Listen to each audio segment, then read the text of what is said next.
special talaga ang araw na ito. Pero maging sa mga chikiting dahil marami nga sa kanila ang walang classes today. Yay! Kaya tama-tama pinuntahan natin mini amusement center dito po sa loob ng isang mall sa Alabang. At marami nga silang rides na pwedeng enjoy dito. Tulad na ginawa namin ni Milka at ni Arn. So kanina ano ba yung una natin sinakyan? Flying yung elves.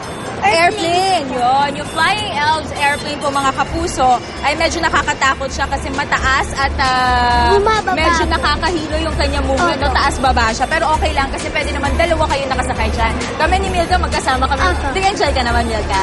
Opo, kanina po, kasi po, kaya po ako nag-enjoy kasi po tumataas, bumababa, tapos umiikot po. Pero po medyo nahilo po ako kanina.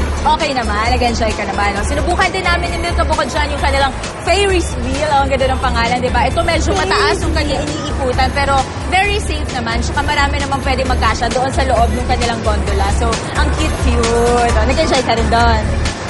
Medyo po, kasi po, natakot po ko kasi po ang taas-taas po. Pero carry naman. Opo. Ayun. Ito pa. Ito nag-enjoy ka. Nakita ko sa kanilang Elfin Waves. Ito para siyang log na nalalaglag sa river, di ba? Tapos, kailangan talaga may extra clothes ka dyan kasi mababasa ka ng konti. Nabasa ka ba? Nabasa ako ng bombe. Opo, ako po dito po eh. Hanggang sa may puwet mo, nabasa ka na. Okay lang. Kasi sigurado mo mag-e-enjoy po kayo, mga kapso. Lalo na ang mga chikiting. O, Arn, ano pang meron?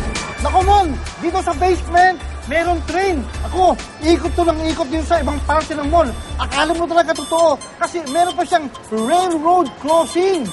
Alright. So, ito pa mga kapuso. Ito nga may sinasakyan. Ito, excited na akong gawin ito. Ang kanilang Kido Driving School. Bagay sa akin yung Kido. Pero pwede ito sa kanilang mga bagets kahit walang adult supervision kasi safe naman siya. At saka, pinapa-under naman po siya ng magnet. So, walang gasolina involved po dito. Kaya safe siya. Kaya sa mga kapuso, gusto ito subukan. 40 pesos lang po ito per ride. 150 kung ride all you can at open po sila from 10 a.m. to 9 p.m. Dito lamang po yan sa Pieces World Festival Mall. So, ano guys, ready na? Ako excited, Excited na na rin po ako. Let's